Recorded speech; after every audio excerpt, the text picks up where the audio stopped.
3 फरवरी 2025 सोमवार को माघ मास की स्कंद षष्ठी पड़ रही है, जो बहुत ही शुभ और दुर्लभ योग है। इस दिन का विशेष महत्व होता है और इसे बहुत ही फलदायी माना जाता है। पूज्य गुरु जी ने बताया है कि अगर माघ महीने की षष्ठी तिथि सोमवार को आए तो 7 दूर्वा वाला उपाय जरूर करना चाहिए। यह उपाय दुर्लभ होता है और इसका प्रभाव अद्भुत माना जाता है। शिव पुराण कथा में भी कहा गया है कि इस उपाय को करने से साल भर की पूजा का फल मिल जाता है। जो लोग यह उपाय पूरे साल नहीं कर पाते, उनके लिए यह एकमात्र मौका है। इस दिन किया गया यह छोटा सा उपाय बड़ी बड़ी समस्याओं को दूर कर सकता है। इस उपाय को करने से पितृदोष, मंगल दोष या जीवन में चल रही अन्य परेशानियां दूर हो सकती हैं। बड़े बड़े अनुष्ठानों से भी जो फल नहीं मिलता, वह इस सोमवार षष्ठी के उपाय से मिल सकता है। इस उपाय को सही तरीके से करने के लिए इसे पूरी तरह समझना जरूरी है। इस वीडियो में इसे आसान और स्पष्ट शब्दों में समझाया गया है ताकि कोई भी इसे आसानी से कर सके। इस मौके को हाथ से न जाने दें और इस शुभ तिथि का पूरा लाभ उठाएं। तो चलिए हम आगे आपको वीडियो में एक एक करके बता देते हैं, लेकिन उससे पहले अगर आप लोग हमारे चैनल पर पहली बार आए हैं या फिर मेरी आवाज आज पहली बार सुन रहे हैं, तो हमारे चैनल को सब्सक्राइब जरूर कर लेना और इस वीडियो को लाइक करके कमेंट बॉक्स में श्री शिवाय नमस्तुभयम, ओम नमः शिवाय जरूर टाइप कर देना। तो दोस्तों, इस 7 दूर्वा वाले उपाय को हमें इस सोमवार षष्ठी तिथि के दिन कैसे करना है, किसको करना है, किस समय करना है और कहां पर करना है, यह सारे सवालों के जवाब आपको इस वीडियो में मिल जाएंगे। और जो यह वीडियो देखेगा भाई, उसको 7 दूर्वा का उपाय जरूर करना चाहिए, क्योंकि इस दिन एक चावल दाने का भी बहुत ही बड़ा और विशेष महत्व होता है। और जब बात आ जाए 7 दूर्वा की, तो यह सोने पर सुहागा वाली बात हो जाती है और यह एक बहुत ही बड़ा उपाय हो जाता है इस सोमवार षष्ठी तिथि का। तो अब दोस्तों, इस 7 दूर्वा वाले उपाय को आखिर करना किसको है, सबसे पहले हम लोग वह बात जान लेते हैं। तो देखो, घर की जो बड़ी माताएं बहनें होती हैं, उन माताओं बहनों में से कोई भी एक बड़ी माता बहन इस वाले उपाय को कर सकती है। और दोस्तों, अगर आप चाहे तो अपने घर में से सभी सदस्यों को भी इस उपाय को करवा सकते हैं। अगर किसी व्यक्ति की खुद की कोई मनोकामना है, खुद की कोई दुख और परेशानी है जो कि वह अपने लिए ही करना चाहता है इस वाले उपाय को, तो वह खुद अपने लिए भी कर सकता है। बाकी अगर कोई घर में से ऐसा है जो कि अपने पूरे घर परिवार की सुख और शांति के लिए यह वाला उपाय करना चाहता है, तो भाई वह भी कर सकता है, उसमें भी कोई दिक्कत वाली बात नहीं है। कहने का मतलब यह है कि इस उपाय को हर एक सदस्य भी कर सकता है और पूरे घर परिवार के सदस्य के लिए घर की बड़ी माताओं बहनों में से कोई एक माता बहन भी कर सकती है। माताएं बहनें अगर घर में उपस्थित ना हो या वह यह वाला उपाय ना कर पा रही हो, तो फिर घर का कोई बड़ा सदस्य भी इस 7 दूर्वा वाले उपाय को कर सकता है, चाहे फिर वह पुरुष ही क्यों ना हो, उसमें कोई भी दिक्कत वाली बात नहीं है। अब दोस्तों, इस 7 दूर्वा वाले उपाय को हमें करना कहां पर है? हमें इसे शिव जी के मंदिर में जाकर करना है। बहुत सारे लोग प्रश्न करते हैं, हर एक उपाय को करते समय क्या हम इस उपाय को घर पर कर सकते हैं? तो इस वाले उपाय को आप घर पर नहीं कर सकते हो। इस वाले उपाय को करने के लिए आपको शिव जी के मंदिर ही जाना पड़ रहेगा। उसके बाद में दोस्तों, जो अगला प्रश्न निकल कर आता है वह यह आता है इस उपाय को लेकर कि आखिर इस उपाय को हमें किस करना है, सुबह के समय करना है कि शाम के समय करना है? तो देखो, इस वाले उपाय को आप लोग सुबह के समय भी कर सकते हो और शाम के समय प्रदोष काल में भी कर सकते हो। अब अगर आप पूछो कि भाई सबसे उत्तम समय कौन सा रहेगा इस 7 दूर्वा वाले उपाय को करने का, तो हम आपसे बस यही कहेंगे कि इस उपाय को आप सुबह के समय करेंगे तो ज्यादा बेहतर होगा। बाकी अगर प्रदोष काल शाम के समय भी करेंगे तो भी अच्छा होगा, उसमें कोई भी दिक्कत वाली बात नहीं है। तो अब दोस्तों, जो अगली सबसे बड़ी और महत्वपूर्ण बात आती है वह यह आती है कि सुबह अगर हम उपाय को करेंगे तो हमें कितने बजे से लेकर कितने बजे तक के बीच में करना है, और शाम के समय प्रदोष काल में करेंगे तो हमें कितने बजे से लेकर कितने बजे के बीच में करना है। तो देखो, सुबह जितनी जल्दी हो सके आप उपाय को करने की कोशिश करना। बाकी अगर किसी कारणवश लेट भी हो जाओ, थोड़ी देर भी हो जाए, तो 10 या 11 बजे तक भी आप उपाय कर लेना, पर 12 बजे से ज्यादा देरी ना हो। ठीक है, इस बात का ध्यान रखना। उसके बाद में दोस्तों, अगर शाम के समय प्रदोष काल की बात करें, प्रदोष काल का जो समय होता है वह शाम के 6 बजे से शुरू हो जाता है। मतलब शाम के 6 बजे से लेकर 7 बजे के बीच का जो समय होता है, यह समय प्रदोष काल का समय होता है। पर अभी जो मौसम चल रहा है, इस मौसम में जो है शाम बहुत देरी से होती है, तो आप इस उपाय को 7 बजे या 8 बजे के बीच में भी कर सकते हो। मतलब शाम के 6 बजे से रात 8 बजे के बीच में आप कभी भी इस वाले उपाय को कर सकते हो, उसमें कोई भी दिक्कत वाली बात नहीं है। तो देखिए, इस वीडियो में जितने भी उपाय हम आपको बताएंगे, सभी उपाय सरल है। देखो, गुरुजी ने कहा है, दिन आपको 7 दूरवा वाला उपाय तो अवश्य ही करना चाहिए। वीडियो के अंतिम में आपको उपाय बताया है जो आपको करना है। देखो, आगे बढ़ने से पहले वीडियो को एक लाइक जरूर करें। देखो, सबसे पहला उपाय, यदि आपके जीवन में कर्जा बहुत अधिक है, आपके जीवन में संकट बहुत अधिक रहते हैं, आपके ऊपर बहुत अधिक विपदा आ रही है, बार बार आपको अपने व्यापार में और अपने धन में हानि देखने को मिल रही है, यानी कि आपको प्रत्येक कार्य में हानि हो रही है, तो आपको यह उपाय करना चाहिए। इस उपाय को करने के लिए आपको 2 चीजों की आवश्यकता होगी। सबसे पहले है दूर्वा। दूर्वा आप जानते हो, जो कि भगवान गणेश जी को समर्पित होती है, तो आपको वह दूर्वा की आवश्यकता होगी। साथ ही में एक लोटा जल की आवश्यकता होगी। और आप जब भी उपाय को करें, दिन भी आपको करें, तो आपको प्रातः कल सुबह ही सुबह वह करना है। इस बात का विशेष रूप से आपको ध्यान रखना है। ठीक है, तो आपको एक दूर्वा लेनी है। अगर आधा दूर्वा भी मिल जाती है तो भी कोई दिक्कत नहीं है, बस आपको दूर्वा लेनी है।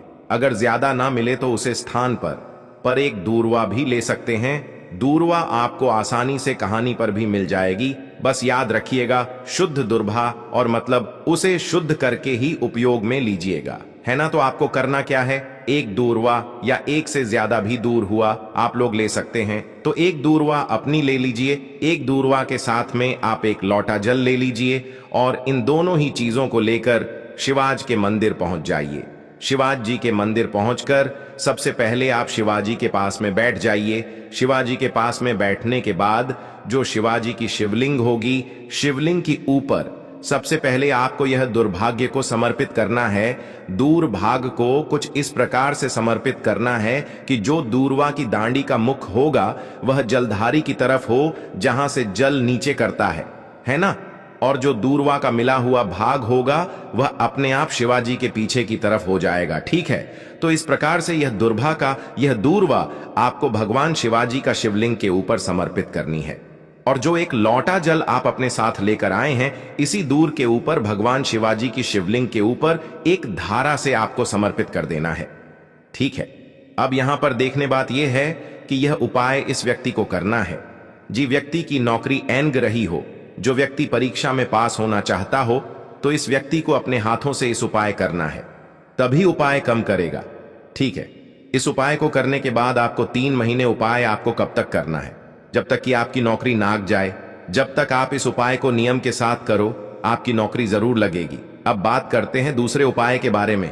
तो देखिए, दूसरे उपाय जो है, देखिए, इस उपाय के लिए आपको मात्र एक लौंग का जोड़ा लेना है, यानी कि 2 फूल वाली लौंग लेनी है। साथ में आपको मात्र थोड़ा सा शहद लेना होगा, और इसी के साथ में आपको तांबे के पात्र के अंदर शुद्ध जल लेना होगा।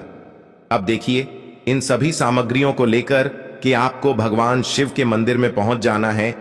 देखें, यह उपाय आप सुबह से लेकर शाम तक कर सकते हैं। तो वह सबसे पहले तो आपके पास जो 2 फूल वाली लौंग हैं, उन्हें आपको शहद के अंदर अच्छे से डुबो है, यानी कि दोनों लौंग पर आपको अच्छे से शहद का लेपन कर देना है। अब आपको जो आपके पास एक लोटा जल है, सबसे पहले तो उसे शिवलिंग पर धीरे धीरे समर्पित करना है, और श्री शिवाय नमस्तुभयम इसका जाप करते हुए समर्पित कर देना है। अब आपके पास जो 2 फूल वाली लौंग है शहद से, उसे आपको शिवलिंग पर अर्पित करना है, और आपको प्रार्थना करनी है कि जीवन में जो रोग की स्थिति है वह समाप्त हो, जीवन के जो संकट और समस्याएं हैं वह सभी समाप्त हो, जीवन से जो कर्ज की समस्या है वह समाप्त हो। इस प्रकार से प्रार्थना करते हुए यह जो 2 फूल वाली लौंग ही शहद संयुक्त, इससे आपको शिवलिंग पर अर्पित कर देनी है। आपकी जो भी समस्या होगी इस शुक्रवार के दिन अवश्य ही समाप्त हो जाएगी। तो इस प्रकार से आपको पहला उपाय करना है। अब हम बात कर लेते हैं दूसरे उपाय के बारे में। देखो यह उपाय आपके लिए सर्वश्रेष्ठ होने वाला है। देखिए इस उपाय है खंडित नहीं होने चाहिए, इस बात का ध्यान रखें। और इसी के साथ मैं आपको एक तांबे के पात्र के अंदर अपने घर से शुद्ध जल ले लेना है। अब दोस्तों इन सभी सामग्रियों को लेकर के आपको सीधे पहुंच जाना है भगवान शिव के मंदिर में। देखिए इस उपाय को भी आप सुबह भी कर सकते हैं और शाम के समय में भी कर सकते हैं। देखिए भगवान शिव के मंदिर में पहुंचने के बाद आपके पास जो 5 हरे मूंग हैं, उनमें से पहला जो हरा मूंग है आपको शिवलिंग के सामने जो नंदी महाराज होते हैं और उनका जो पैर उठा हुआ होता है वहां पर आपको पहला हरा मूंग समर्पित कर दे हैं और आपको ओम नमः शिवाय इसका जाप कर लेना है। फिर आपको दूसरा हरा मूंग लेना है और शिवलिंग पर जो श्री गणेश जी वाला स्थान होता है वहां पर आपको यह दूसरा हरा मूंग समर्पित कर देना है। यानी कि शिवलिंग के सीधे तरफ आपको यह दूसरा हरा मूंग समर्पित करना है और फिर आपको ओम नम शिवाय या फिर श्री गणेशाय नम इसका जाप कर लेना। तीसरा, हरा मूंग का दान आपको भगवान शिव की सबसे प्रिय पुत्री माता अशोक सुंदरी वाले स्थान पर समर्पित करना होगा। शिव की जो जलाधारी होती है, जहां से जल बह करके आता है, उसी जलाधारी के बीच में जो कहीं कहीं उठी हुई लाइन होती है सांप की आकृति के रूप में, वहीं पर आपको तीसरा हरा मूंग समर्पित करना है और फिर आपको ओम नमः शिवाय इसका जाप कर लेना है। अब दोस्तों चौथा जो हरा मूंग है उसे आपको भगवान कार्तिकेय जी का जो स्थान होता है शिवलिंग पर, वहां पर आपको यह चौथा हरा मूंग का दाना समर्पित कर देना है और आपको ओम नमः शिवाय इसका जाप कर लेना है। अब दोस्तों आपके पास जो 5वां और अंतिम हरा मूंग बचा हुआ है उससे आपको उससे जल के पात्र के अंदर डाल देना है और इस हरे मूंग से युक्त जल से आपको भगवान शिव के शिवलिंग का अभिषेक कर देना है। जल आपको बिल्कुल धीरे धीरे समर्पित करते जाना है और लगातार आपको शिव महापुराण के मूल श्री शिवाय नमस्तुभयम इसका जाप करते रहना है। फिर आपको शिवलिंग के सामने बैठकर, यदि आप अपने बच्चों के लिए यह उपाय कर रहे हैं, यदि आप अपने बच्चों की बुद्धि ज्ञान और विवेक के लिए उपाय कर रहे हैं तो उसके लिए आपको प्रार्थना कर लेनी है।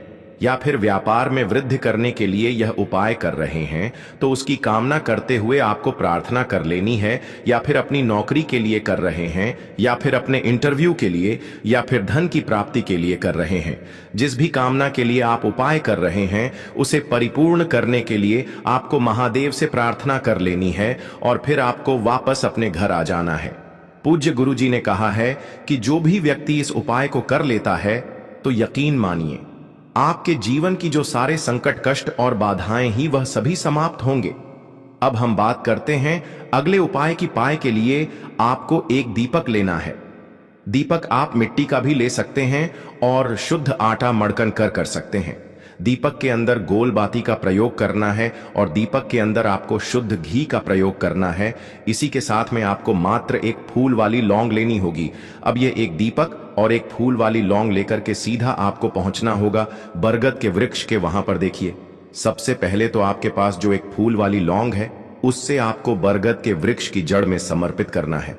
देखिए अगर आपके जीवन में कोई भी बड़ा संकट आने वाला है, कोई बड़ा कष्ट आने वाला है तो वह इस उपाय के माध्यम से दूर होने वाला है। महादेव की विशेष कृपा रहेगी कि जो भी संकट आपके जीवन में आने वाला होगा वह भी दूर हो जाएगा। तो आपको एक लौंग समर्पित करनी है बरगद के वृक्ष की जड़ में और वहीं पर आपको जो है गोल बाटी वाला दीपक जो आप लेकर के गए हैं उससे भी वहां पर प्रज्वलित कर देना है वट केयर करते हुए।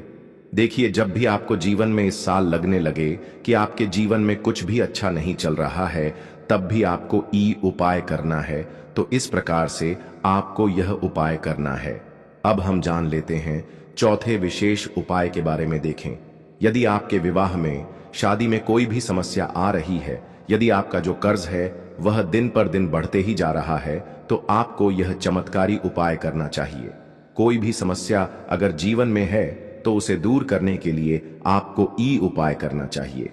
मंगल दोष से जुड़ी हुई समस्या भी है तब भी आपको यह उपाय करना चाहिए। देखिए इस उपाय के लिए आपको एक तांबे के पात्र के अंदर अपने घर से शुद्ध जल लेना है और इसी के साथ में आपको एक छुटकी लाल चंदन लेना होगा। अब आपको क्या करना है कि जो लाल चंदन आपने लिया है उसे आपको उससे जल के पात्र के अंदर डाल देना है, और यह जल्द जो है आपको लाल चंदन से युक्त तैयार कर लेना है। और यह लाल चंदन से युक्त जल आपको भगवान शिव के मंदिर में लेकर के पहुंचना है। लेकिन यह उपाय भी आप सुबह से लेकर के शाम तक कर सकते हैं। अब दोस्तों, ये जो लाल चंदन से युक्त जल है, इससे आपको भगवान शिव के शिवलिंग पर धीरे धीरे अर्पित कर देना है, और आपको लगातार श्री शिवाय नमस्तुभयम इसका जाप करते रह देखिए। यदि आपके जीवन में विवाह से युद्ध समस्या चल रही है तो आपको मंगलेश्वर महादेव का स्मरण करना है, और जीवन में अधिक कर्ज की समस्या है तो आपको आरण मुक्तेश्वर महादेव का स्मरण करना है।